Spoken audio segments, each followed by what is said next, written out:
When a narcissist uses words. Now, the narcissistic bully or tyrant, oftentimes an absolute imbecile, total menace to society, will use words in order to make you feel less than.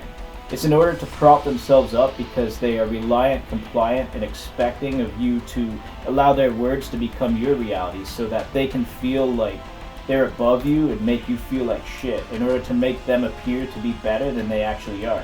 Yet, if you have to do all that in order to convince yourself, or you have to convince somebody else that they are less than, it's probably actually the opposite of what you're trying to say or do.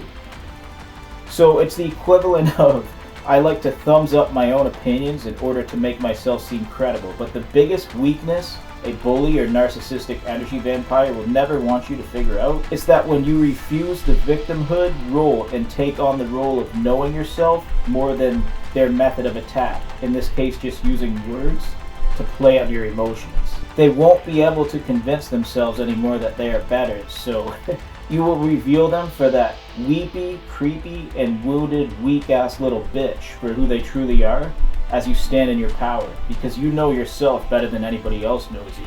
Not to accuse anybody of banging their own cousin, but we all use words in order to convince people that we are superior to others, but we really need to do a lot in order to convince them, right? So usually the ones that need to do the convincing are the ones who have the least level of skill or merit.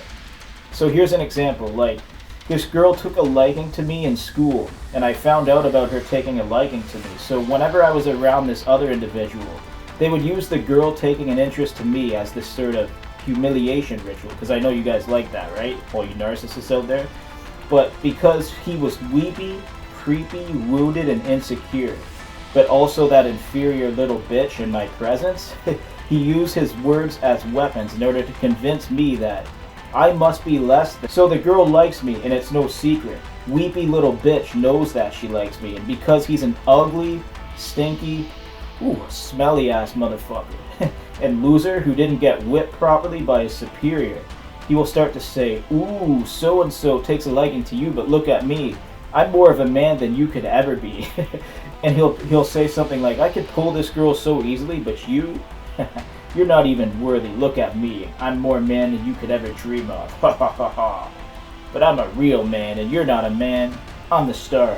And it's like, okay, whatever. You had a lot to say, and you did a lot of convincing to yourself, but do I believe your words, or is it just you? Maybe you don't even believe your own words, but if the girl liked me and she later on changed her mind, that's her prerogative, but don't look at the words alone.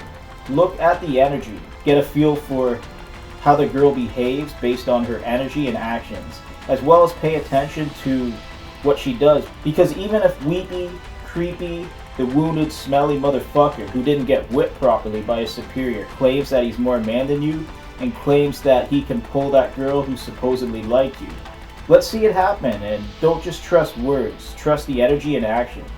And that's something the wounded, creepy little bitch will never want you to see. And because they're a cowardly little bitch and a pussy-ass motherfucker, you can just remind them what kind of a pussy they are, how weak they are, and how they are inferior to you in every aspect. Because they do so much to try and prove that they're superior, that they're that wounded, creepy, weepy little bitch. And you can bully them for sport if you have to.